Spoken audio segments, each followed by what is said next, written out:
I mean, back then for me, at that point in time, I had to make a choice. Could I pay myself $1,000 a month, or do I pay BusinessWorks $1,000 a month? I paid BusinessWorks. All right, so my wife was still working, but you got to keep in mind when I left personal training, I'm not going to tell you what I was making, but I was billing 50 hours every single week. All right, so we took a tremendous pay cut when I did leave for me to do this. So it was a big risk. And to take that risk and to take that income loss and then not get paid for 5 years, you know, is a testament to some of the things that I'm going to talk about, which I feel are very important when it comes to business and business development. So that's where I spent a lot of the growing years, I guess, you know, trying to develop the business. Let's call it grassroots years. Hours on the telephone, answering training questions, hundreds in Q&As, every email answered, every phone call returned, seminar after seminar after seminar. You know, just moving, trying to get the name out. One of the first things that I was taught through the E-Myth was you have to make a choice. Are you going to be a technician or an entrepreneur? And at the time, I didn't quite know what that meant. I understood what they were saying. I got it. All right, but they tested me. And they said, well, I see on your website it says Ask Dave. Why don't you have somebody else answer those questions for you? All right, here I am, you know, Mr. Powerlifter, ego the size of this room, thinking everybody's coming up for my advice. They want to know what I got to say, not what somebody else has to say. There's no way I'm going to let somebody else answer a question on my website that people are coming to for my advice. So they throw it back. What are you going to be? An entrepreneur or a technician? One of the biggest risks I had to take was that right there. So the first person I brought on was Bob Youngs. And I think around the same time I brought on Danny Blankenship, I brought on Coach X, and a couple other people. And I seriously thought in the back of my mind, this is it. I'm going to end up going back to personal training. You know, because entrepreneurs, regardless of what people say, they're positive, but they're also they're also sparked by fear. Because you have a total fear that everything's just poof going to go away. At least me. You know, I'm sure that, you know, some of the other guys would probably admit the same, or they won't admit the same because they don't want to. All right, I'm just going to tell you straight up, you know, what comes from my experience. I seriously thought that was going to be the end of the website. What happened? Hits tripled. Now all of a sudden I'm thinking, man, maybe I'm not that good. Maybe I suck. You know, but it was a very important lesson that I learned with that. So we started to grow. The goal of the whole business from the very start is I was a personal trainer. At the time, strength coaches were coming into Westside all the time, and I was a power lifter. 3 different worlds, all kind of the same, but yet they were not communicating.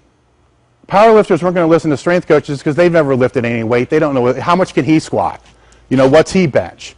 You know, they're certainly not going to listen to a personal trainer. You know, and at that time it's like, how's this stability ball going to help me? You know, these guys, what do they squat? What do they bench? You know, that's the powerlifter side. Now you got the trainer side. I'm not going to listen to these powerlifters. It's all gear and drugs. All right, well, then you get the coaches saying, I'm not going to listen to this trainer. He's only been doing it for 3 years. I've been doing it for 20. They work with one guy. I work with 100. Certainly not going to listen to these powerlifters. Meanwhile, I'm listening to all of them, and I'm thinking, man, this guy knows his shit. Or this coach is really, he knows what's going on. And I'm starting to use a lot of it in my own training. I'm not changing my training, but I'm using some recovery and some restoration stuff that I'm picking up from people that did Paul Chek's seminar. Or, you know, so I'm pulling in all this information from all these people, and I'm thinking, how cool is this? But at the same time, I'm understanding you have to have a base level of knowledge to get this. Otherwise, you're going to fall for everything. You know, you're going to jump over here and say, hey, I'm all this. or hey, I'm all this. So I had to make a decision, you know, is the company going to be focused upon the beginners, or are we going to focus on the intermediates and advanced? Are we going to assume that they already have a base level of training knowledge? That was another huge choice I had to make. Being a lifter and love being around top end stuff, you know, what's being done to, you know, squat a grand or whatever it is, I had to go with the upper echelon. I had to go with the intermediate to the advanced. One of the criticisms the site still has now is how come there's no beginner information? Because I don't want them. That's simple. I don't want them. There's other places for them to go. When they get a base level of training knowledge, hey, you're welcome. Our Q&A and our guys, we have better things to do than to tell you how many sets and reps you need to do for curls. All right? And there was a time, just last year, we just started getting pounded with all these beginner information questions. You know, and basically I had to email everybody and say, you know what, delete them. Stop this now. All right? Because it's going to dilute what's happening on the Q&A. Where the regular readers on the Q&A are going to say, hey, look, this is just all beginner crap. I don't even want to waste my time anymore. All right, as you can see with the Q&A and the training logs, we're constantly changing categories to try to make it more user-friendly for that. You know, so now there is a novice powerlifting section to deal with that, but you know what? Novice powerlifting, from a general standpoint of fitness, is still above the beginner. I don't want the guy who gets motivated in January to go walk on a treadmill. Go somewhere else. All right? It's that simple. I just don't care. All right? Am I limiting my market potential? Yeah. I totally understand that. All right? Am I building a stronger niche? Yeah. I am. You know, because I will always have that strong niche that will support you through good and bad. All right?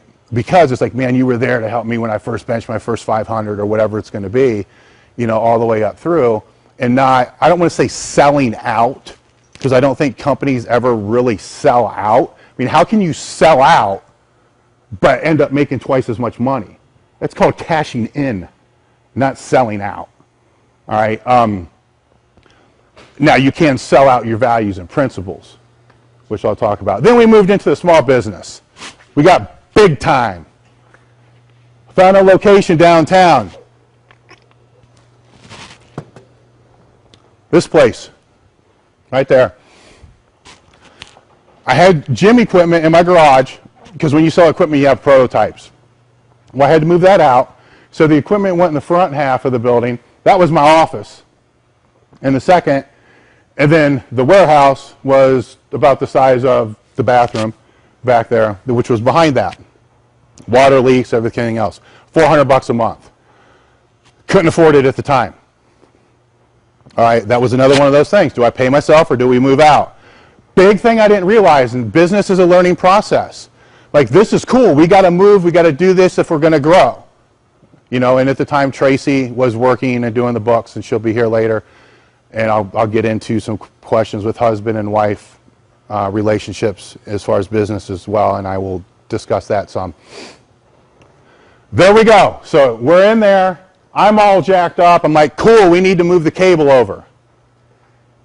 Dude, my Roadrunner at home is like $50 a month. To get the same service in that building, because it's commercial, $385. I'm like, oh my God, it's $400 a month of rent I can't afford. Now it's another $385, and there's utilities. Totally jumped into this, not even thinking what I was doing. Had I known all the information, I may not have made the move. Then again, I may not be where I am right now, because I had to find at that point a way to make another $300 a month. So it was probably a year where I was doing all the email and all the internet stuff at home. I would print the orders off, drive downtown, you know, at 11 o'clock, package up all the orders, wait for UPS to pick up at 1, and then drive back home. And hopefully in that meantime, nobody would call, because I didn't put a phone down there either, because I couldn't afford that. It was just a place for the weight room and for the inventory. All right, so that went back and forth for a while until it got to the point like, okay, we can go down here now. I can move the cable. Everything's cool. But at that point in time, it's, you know, everything was very, very, very slow moving. We've never busted out, you know, blew open. Okay, we always grew at, you know, 20, 30% clip every single year. We never had, you know, this big explosion at all.